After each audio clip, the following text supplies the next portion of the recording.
ಬೇಕಾ? ಇರೋ ವಿಷಯ ಅವ್ರಿಗೂ ಗೊತ್ತಾಗ್ಲಿ ಬಿಡು ಸತ್ಯ.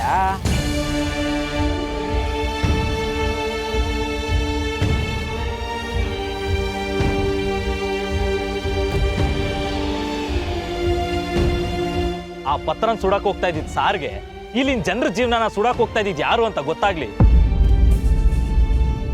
ಕಾಕ್ರೋಚ್ ಗುಂಗ್ರು, ಏನು ಆಗಿದೆ ನಿಮ್ಗೆ? ಯಾಕೆ ಈ ರೀತಿ ಎಲ್ಲ ಮಾತಾಡ್ತಿದ್ದೀರಾ? ಇಲ್ಲ ಸತ್ಯ, ಅವ್ರು ಕರೆಕ್ಟ್ ಆಗಿ ಮಾತಾಡ್ತಾ ಇದಾರೆ. ಹೌದು ಸರ್, ಹೌದು, ಗೊತ್ತಾಗ್ಲೇಬೇಕು.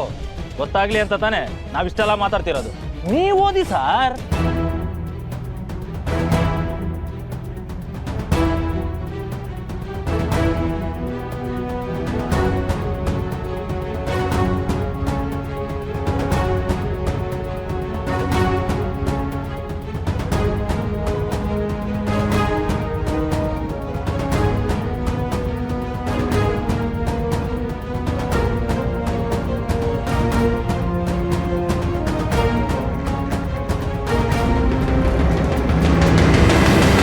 ಕಾರ್ತಿಕ್ ಕನ್ಸ್ಟ್ರಕ್ಷನ್ಸ್ ಅಂದರೆ ನಮ್ಮದೇ ಕಂಪ್ನಿ.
ನಿಮ್ದೇ ಕಂಪ್ನಿ ಸೀಲು, ನಿಮ್ದೇ ಸೈನು, ಈಗ ಸುಟ್ಟಾಕಿ.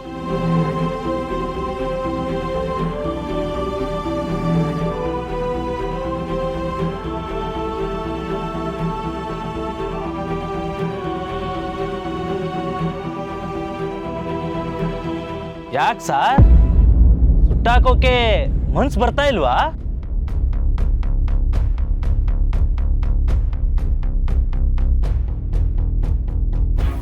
ಈ ರೀತಿ ಯಾಮಾರಿಸ್ಬೇಕು ಅಂತಾನೆ ನಮ್ಮ ಏರಿಯಾಗೆ ಬರ್ತಿದ್ದ. ಗುಂಗ್ರು, ಅವನ ಮೇಲೆ ಯಾಕೆ ಹಾಕ್ತಿದ್ಯಾ ಸತ್ಯ? ಈ ಮಾತನ್ನ ನಾನಾಗ್ಲಿ ಗುಂಗ್ರು ಆಗ್ಲಿ ಹೇಳ್ತಿರೋದಲ್ಲ. ಅವತ್ತು ನಮ್ಮ ಏರಿಯಾ ಜನಗಳೇ ನಮಗಂದಿದ್ದು.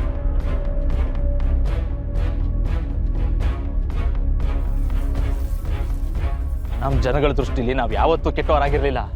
ಆದ್ರೆ ಈ ದೊಡ್ಡ ಮನುಷ್ಯನಿಂದ ನಮ್ಮ ಜನಗಳ ಮಧ್ಯೆ ನಾವೇ ತಲೆ ತಗ್ಸ ಆಗೋಗಿತ್ತು.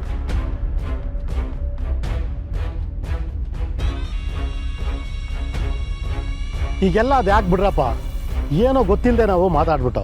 ನೀವೇನೋ ಗೊತ್ತಿಲ್ಲದೆ ಮಾತಾಡ್ಬಿಟ್ರಿ. ನೀವು ಓದಿಲ್ಲ ಬರ್ದಿಲ್ಲ ತಪ್ಪು ತಿಳ್ಕೊಂಡ್ರಿ. ಆದ್ರೆ ಸಾಹೇಬ್ರು ಓದಿರೋರು, ಪ್ರಪಂಚ ಸುತ್ತಿರೋರು, ತುಂಬಾ ದೊಡ್ಡವರು.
ಮಾಡಿದಂತಾನೆ.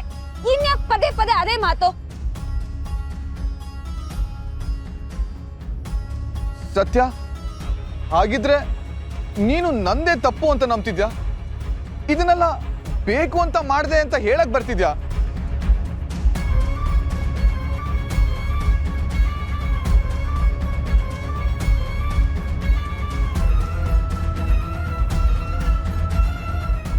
ನಾನ್ ಹಾಗೆ ಹೇಳ್ತಿಲ್ಲ ಅಮೂಲ್ ಬೇಬಿ.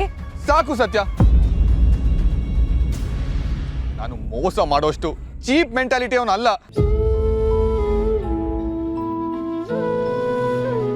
ನಮ್ ಕಂಪ್ನಿಯಿಂದ ತಪ್ಪಾಗಿರ್ಬೋದು, ಆದ್ರೆ ಇದ್ರ ಹಿಂದೆ ನನ್ ಕೈವಾಡದೆ ಅಂತ ನೀನು ನಂಬ್ತಾ ಇದ್ಯಲ್ಲ? ನಾನ್ ಹಾಗೆಲ್ಲ ಹೇಳ್ದೆ. ನೇರವಾಗಿ ಹೇಳಿಲ್ಲ, ಆದ್ರೆ ನಿನ್ ಮನ್ಸಲ್ಲಿ ಇರೋದು ಅದೇ ತಾನೆ.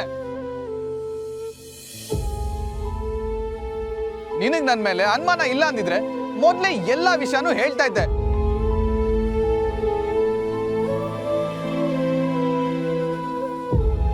ನೀನ್ ಒಂದ್ ಮಾತು ಹೇಳಿದಿದ್ರೆ ನಾನೇ ಈ ಪ್ರಾಜೆಕ್ಟ್ ನ ಕ್ಯಾನ್ಸಲ್ ಮಾಡ್ತಿದ್ದೆ.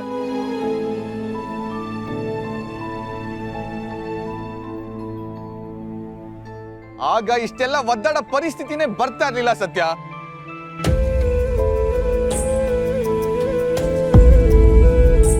ನಿನಗೆ ನನ್ ಮೇಲೆ ಅನುಮಾನ ಇರೋದಕ್ಕೆ ತಾನೆ ನನ್ನನ್ನೇ ಕರ್ಕೊಂಡೋಗಿ ಅಲ್ಲಿಂದ ಇದನ್ನೆಲ್ಲ ವಾಪಸ್ ತರಿಸಿದ್ದು.